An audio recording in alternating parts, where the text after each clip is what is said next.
cerita-cerita Nabi yang pernah disampaikan oleh kakak-kakak sebelumnya. Nah, jadi untuk hari ini kakak bakalan cerita tentang Nabi Muhammad SAW.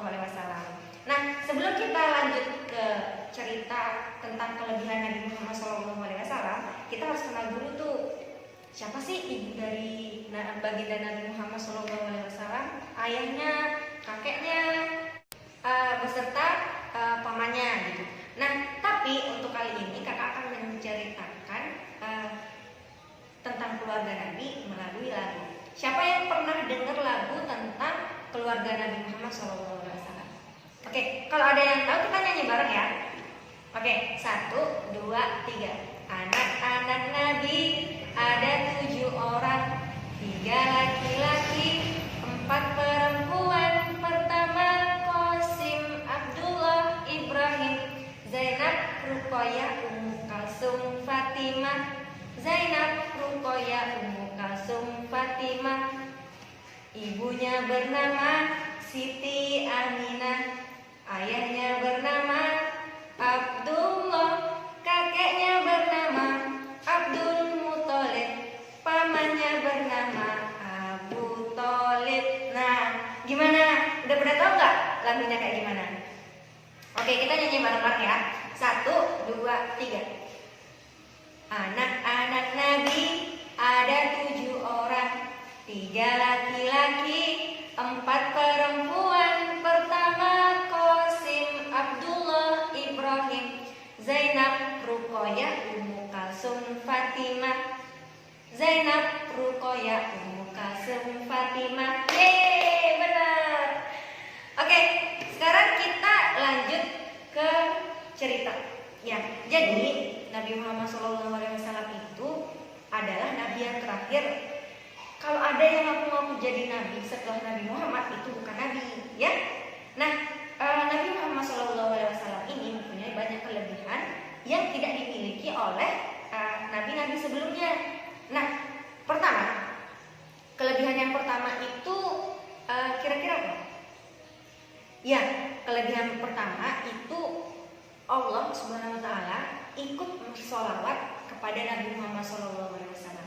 Nah, gimana sih bentuk solawatnya? Jadi solawatnya simpel, ada banyak solawat sebenarnya, tapi yang sering kita gunakan atau yang benar-benar simpel itu cuma Allahumma sholli ala Sayyidina Muhammad wa ala ali Sayyidina Muhammad.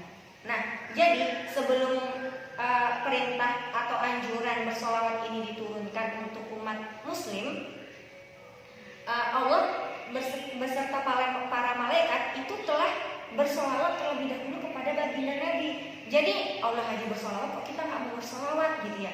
Jadi usahakan setiap hari itu kita bersolawat, walaupun kita tidak benar-benar atau meluangkan waktu untuk bersolawat. Setiap kita sholat pasti kita bersolawat. Kira-kira di mana letak solawat dalam sholat? Ya, benar, pada tahiyat.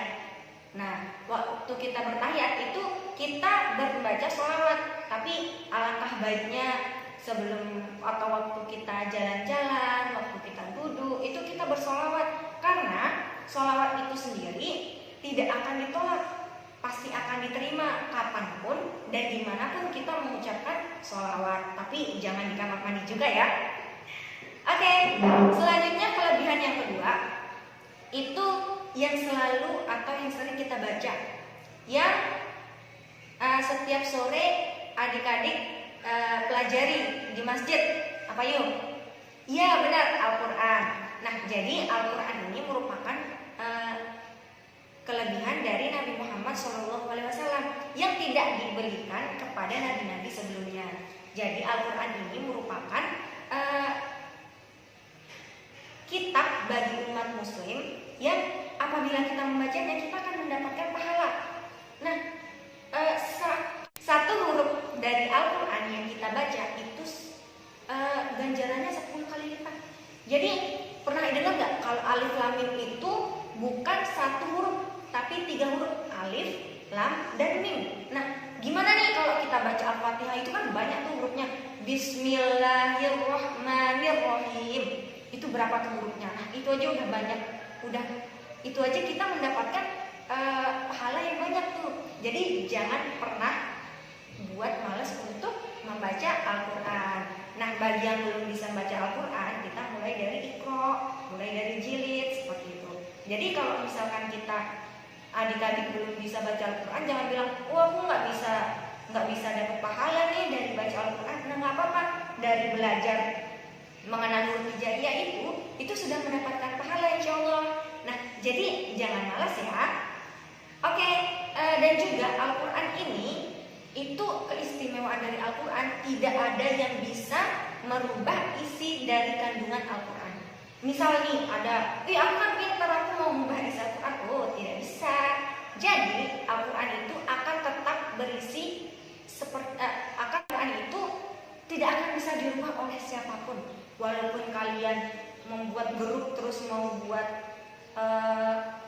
Al-Quran versi baru, itu nggak bisa, karena isi dari Al-Quran itu Allah sendiri yang ciptakan, bukan Nabi Muhammad. Nabi Muhammad hanya sebagai perantara untuk menyampaikan isi dari Al-Quran, seperti itu adik-adik. Oke, tadi yang pertama apa? Ya, Allah Subhanahu Wa Taala itu bersolawat kepada Nabi Muhammad SAW, bahkan jauh sebelum kita diperintahkan untuk dianjurkan untuk bersolawat kepada beliau. Yang kedua, mukjizat yang kedua ada, ya benar, Al-Quran. Terus yang ketiga, untuk mukjizat yang ketiga itu Nabi Muhammad SAW merupakan penutup para nabi, seperti yang tadi saya katakan bahwa tidak ada nabi setelah Nabi Muhammad SAW. Jadi ingat ya, kalau misalkan ada yang ngaku jadi Nabi Muhammad, itu bukan Nabi Muhammad, itu bukan nabi, karena nabi yang terakhir adalah Nabi Muhammad SAW. Ingat ya. Oke, yang keempat, setelah bersolawat, setelah Al-Quran, penutup para nabi. Jadi Nabi Muhammad SAW ini mempunyai kelebihan, yaitu dapat berbicara secara singkat, padat tapi jelas. Nah, jadi kita kan sering tuh ngomong panjang lebar, ngomongnya banyak sekali, tapi nggak ada isinya gitu. Kita nggak bisa nerima. Tapi kalau Nabi Muhammad SAW yang bersabda atau yang bersabda itu, para sahabat Nabi langsung dapat menerima apa yang beliau ucapkan, langsung dapat mengerti apa yang beliau ucapkan, padahal cuma sedikit gitu. Sabda Nabi Muhammad SAW itu, sholatlah kamu sebagaimana aku sholat. Nah, jadi akunya bukan Mbak ya, tapi Nabi Muhammad gitu, karena ini sabda Nabi Muhammad SAW. Nah, itu waktu disampaikan, para sahabat langsung ngerti. Dan kalau misalkan kita akan kaji apa yang diucapkan Nabi Muhammad, hanya sholatlah kamu sebagaimana aku sholat, itu akan banyak banget jadi jabaran-jabarannya. Nah, itu merupakan salah satu kelebihan Nabi Muhammad SAW. Nah, sebenarnya masih banyak lagi kelebihan Nabi Muhammad SAW yang tidak dimiliki oleh nabi-nabi sebelumnya. Tapi dulu ya yang Mbak kasih tahu. Nanti selanjutnya kita akan bahas di pembelajaran selanjutnya. Oke, mohon maaf apabila ada kekurangan.